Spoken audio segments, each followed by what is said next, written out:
है राह हक के शहीदों, बारियाबी जो तुम्हारी हो हुजूर मालिक। कहना साथी मेरे कुछ सोखता जा, अपने रिश्ते हुए जख्मों को दिखाकर कहना है, ऐसे तमगों के तलबगार वहाँ और भी है।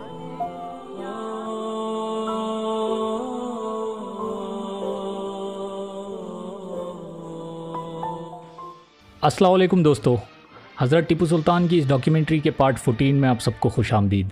दोस्तों, आप सब जानते ही होंगे कि थर्ड एंग्लो मैसूर वॉर के बाद हज़रत टीपू सुल्तान ने अपने बच्चों को अंग्रेज़ों के पास गिरवी रखा था और उनकी आधी से ज़्यादा सल्तनत छीन ली गई थी। मगर क्या आप जानते हैं कि इस थर्ड एंग्लो मैसूर वॉर की शुरुआत कहाँ से हुई और जिन अंग्रेज़ों को हिम्मत नहीं होती थी टीपू सुल्तान से टक्कर लेने के लिए, वो कैसे इस जंग में सुल्तान को हराने में कामयाब हो गए थे।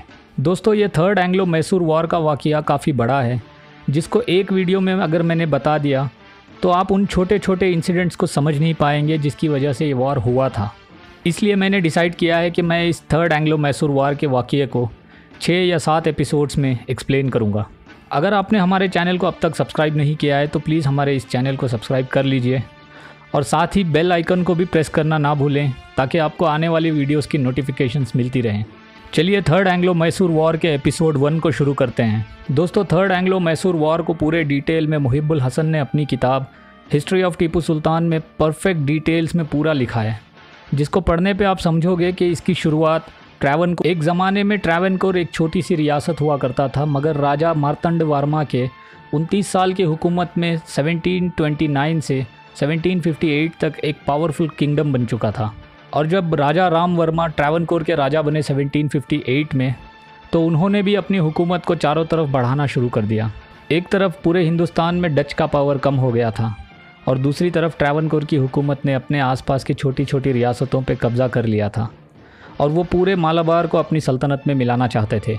मगर उस ज़माने में यह उनका ख्वाब पूरा नहीं हो सका, क्योंकि हैदर अली ने जनवरी 1766 में मालाबार पे हमला कर दिया था। और उस वाक़ये से पहले जब हैदर अली डिंडीगुल के फ़ौजदार थे, तो राजा मार्तंड वर्मा ने, जो उस ज़माने में ट्रैवनकोर के राजा हुआ करते थे, उन्होंने अपनी हुकूमत में कुछ विरोधियों से लड़ने के लिए हैदर अली से मदद मांगी थी, जिसके बाद राजा ने हैदर अली को कुछ रकम देने का वादा भी किया था। मगर कुछ दिनों बाद राजा ने अपने विरोधियों से सुलह कर ली और हैदर अली की मदद को मना कर दिया। लेकिन हैदर अली ने फिर भी उनको रकम चुकाने की मांग की, क्योंकि जंग की प्रिपरेशंस हो गई थी, जिसमें हैदर अली का खुद का बहुत सारा पैसा उसमें लगा हुआ था। मगर राजा मार्तंड वर्मा ने पैसे देने से साफ इनकार कर दिया और उसके बाद कुछ ही दिनों बाद उस राजा की मौत हो गई 1758 में। और जब राजा राम वर्मा ट्रैवनकोर के राजा बने, तो हैदर अली ने उनसे भी अपने हक़ की रकम मांगी और उन्हें मैसूर सल्तनत की सरपरस्ती में आने को कहा। राजा वर्मा ने पैसे देने को तो मंजूर कर लिया, लेकिन मैसूर सल्तनत की सरपरस्ती में आने से साफ इनकार कर दिया, क्योंकि वो ऑलरेडी कार्नाटिक की सरपरस्ती में जा चुके थे। कहीं ना कहीं राजा वर्मा को डर लगने लगा था कि हैदर अली उन पर हमला कर सकते हैं, इसीलिए उन्होंने ट्रैवनकोर लाइंस बनवानी शुरू कर दी, और वो भी अंग्रेज़ों की मदद से। ट्रैवनकोर लाइंस बेसिकली एक दीवार थी जिसके सामने एक बहुत बड़ा खंदक या गड्ढा बनाया गया था और उसमें जंगली कांटे वाले पेड़ भी लगाए गए थे ताकि कोई भी फ़ौज उसको क्रॉस नहीं कर पाए। पावनी, जो ईस्ट इंडिया कंपनी के एजेंट थे, लिखते हैं ट्रैवनकोर लाइंस को ईस्ट से वेस्ट तक बनाया गया था, जो विपिन आइलैंड से शुरू होकर चिनमुंगलम की नदी क्रॉस करते हुए एलिफेंट माउंटेन्स तक पहुंचती थी। जैसे ही सुल्तान को इस ट्रैवनकोर लाइन के बारे में पता चला, तो सुल्तान ने ट्रैवनकोर के उस राजा को एक पैगाम भिजवाया कि फ़ौरन उस ट्रैवनकोर लाइन का हिस्सा जो राजा कोचिन के ज़मीन पे आता है, उसको फ़ौरन वहाँ से हटाया जाए, क्योंकि कोचिन का जो राजा था वो मैसूर सल्तनत की सरपरस्ती में रहता था। मगर ट्रैवनकोर के राजा वर्मा ने उस लाइन को तोड़ने से साफ इनकार कर दिया, ये कहकर कि वो एरिया जिस पे ट्रैवनकोर लाइन्स बनाई गई हैं वो उसकी अपनी ज़मीन है, जिसको वो खुद पहले वाले कोचिन के राजा से उसके मिली थी। लेकिन साथ ही साथ राजा वर्मा ने जुलाई 1766 में लाइंस को एक्सटेंड भी करवाना शुरू कर दिया था, जो क्रगनोर फोर्ट तक पहुंच जा रही थी, जो उस वक्त डच के कंट्रोल में था।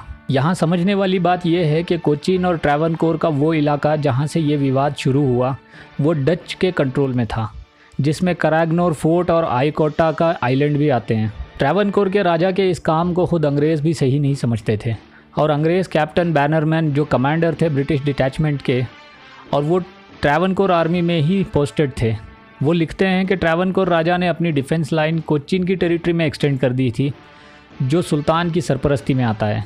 जब मैसूर मराठा वॉर ख़त्म हुआ तो सुल्तान की डच से बात चल रही थी इस आयाकोटा और कैरगनूर के किले को ख़रीदने के सिलसिले में, क्योंकि वो दोनों किले और उसके आसपास का इलाका एक ऐसी स्ट्रैटेजिक लोकेशन पे था जहाँ से सल्तनत मैसूर के ख़िलाफ़ उसको यूज़ किया जा सकता था। सुल्तान नहीं चाहते थे कि कोस्ट का कोई भी इलाका अंग्रेज़ों के हाथ लगे। और अगस्त 1788 में जब सुल्तान के एक कमांडर को पता चला कि ट्रैवनकोर के राजा भी उस आइलैंड फोर्ट्स को ख़रीदने की इंटरेस्ट दिखा रहे हैं, तो उन्होंने डच के कमांडर एंगल बीक को एक ख़त लिखा और डायरेक्टली उनसे वो आइलैंड सुल्तान के हुक्म से ख़रीदने की बात करी। लेकिन डच ने बिना कोई जवाब दिए ही आयाकोटा का आइलैंड ट्रैवनकोर के राजा के हवाले कर दिया। और जब इस तरह डच ने सुल्तान के गुस्से को भड़काया तो वो खुद भी समझ गए थे कि अब कैरगनूर का इलाका भी उन लोगों के हाथ में सेफ़ नहीं था। अंग्रेज़ों ने मद्रास से ट्रैवनकोर के राजा के पास एक पैगाम भिजवाया कि किसी भी हाल में सुल्तान के इलाकों पे कोई कार्रवाई ना की जाए, और अगर डच चाहते हैं कि ब्रिटिश और ट्रैवनकोर उनकी मदद करें तो पहले कैरगनूर का इलाका राजा के हवाले करें।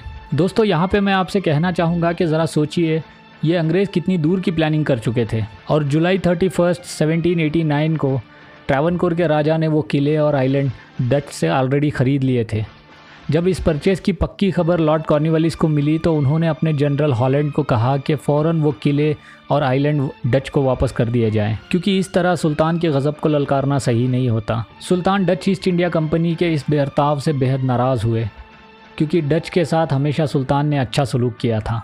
इस सारे प्रोसेस में सुल्तान को 2 बार बहुत बुरा लगा कि पहली बार जब राजा ऑफ ट्रैवनकोर ने उन ट्रैवनकोर लाइंस को हटाने से इनकार किया जो सुल्तान के इलाके में आती थी, और दूसरी बार वो आयाकोटा और कैरगनूर के किले जो सुल्तान खुद लेना चाहते थे ट्रैवनकोर के राजा ने ले लिए बिना ज़रूरत के। बस और क्या होना था, राजा ऑफ ट्रैवनकोर ने अपनी इन हरकतों की वजह से शेर मैसूर टीपू सुल्तान के गज़ब को ललकारा था। सुल्तान अपनी थोड़ी सी फ़ौज के साथ दिसंबर 14, 1789 को ट्रैवनकोर लाइंस के करीब लगभग 20 मील के फासले पर आके रुके, और अगले दिन अपने एक वकील को राजा वर्मा के पास भेजा इस हुक्म के साथ कि फ़ौरन वो किले को खाली किया जाए और ट्रैवनकोर लाइंस के वो हिस्से जो सुल्तान की सरहद में आते हैं उनको फ़ौरन से फ़ौरन गिराया जाए। तो दोस्तों, ये था थर्ड एंग्लो मैसूर वॉर की शुरुआत का एपिसोड 1। प्लीज़ नीचे कमेंट करके बताइए कि ये वीडियो आपको कैसा लगा, क्योंकि मैं आपके हर कमेंट्स को पढ़ता हूँ और उसका जवाब देता हूँ।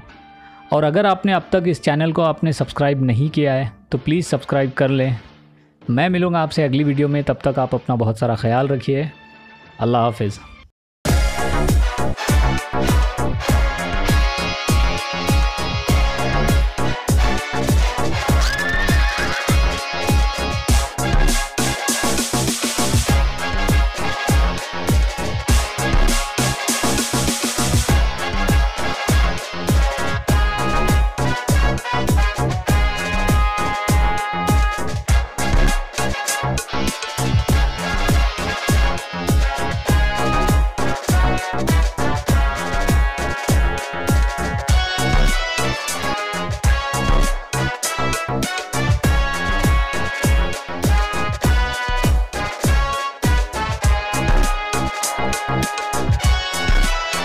DJ Intro.